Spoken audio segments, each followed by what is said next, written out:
Bonjour à tous et à toutes, il est 20h27 ce jeudi 29 juillet 2021.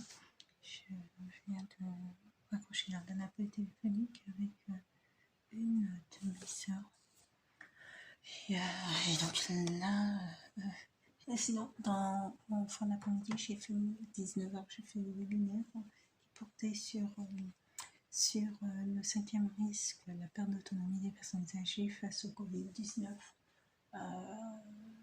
Voilà, donc qui m'a permis de porter une réflexion, je dirais, en direct sur justement la question qui a été posée, la prise en charge donc des personnes âgées durant cette période de crise sanitaire et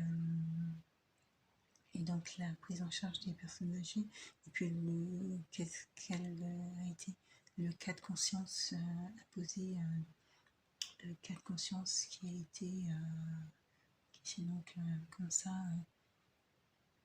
imposé à la société civile, puisque on est arrivé à se questionner sur sauve-t-on ou laisse-t-on mourir des individus, comment priorise-t-on la vie d'un individu par rapport à un autre. Moi je trouve que c'est une période pour ma part qui a été difficile à vivre, parce que je n'étais pas favorable pour imposer des critères en fait pour sauver la vie d'un ou plus au détriment de l'autre, ou décider de mettre un aspirateur à l'un au détriment de l'autre. Je pense que ça sur le plan psychologique, c'est quelque chose qui de toute manière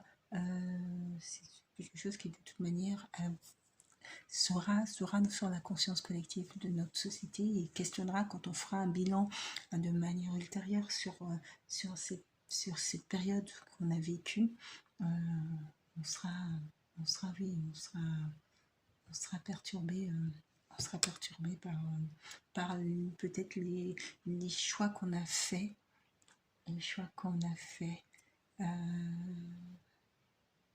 Parce que c'est un choix collectif. C'est un choix qui devait être collectif de toute manière, parce qu'il n'était pas possible de laisser un corps médical seul porter cette lourdeur qu'est le choix de laisser vivre ou laisser mourir une personne.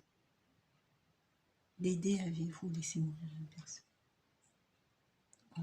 Et donc voilà, et donc c'était le sujet de mon webinaire, et puis là j'en parlais il y a quelques minutes avec une de mes sœurs au téléphone qui m'appelait pour prendre des nouvelles, et voilà quoi.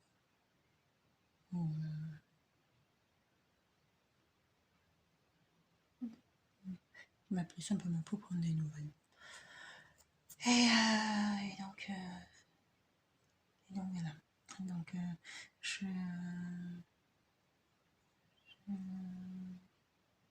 bref, allez.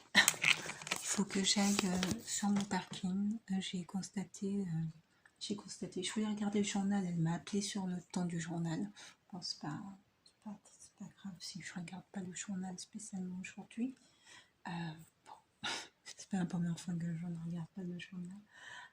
Mais par contre, il faut que je descende sur mon parking parce que je sais pas pourquoi quelqu'un a jeté du popcorn sur ma place de parking. Mais vraiment sur ma place à moi de parking, hein. C'est même pas étalé comme si le popcorn était c'était vraiment sur ma place de parking. Entre hier et aujourd'hui, quelqu'un a mis du popcorn sur ma place de parking, donc il faut que j'aille nettoyer. Je fais quand ma mère était vivante et qu'on vivait dans une maison à Valenton.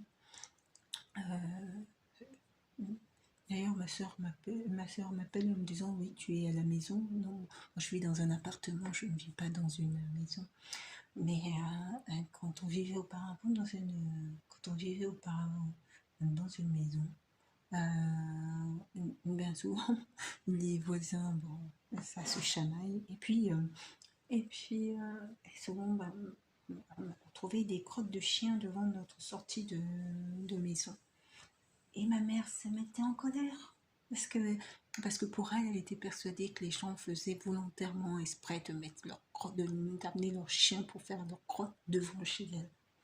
Et donc, ça arrivait que souvent, elle s'énervait beaucoup, elle s'énervait très fortement. Parce que justement,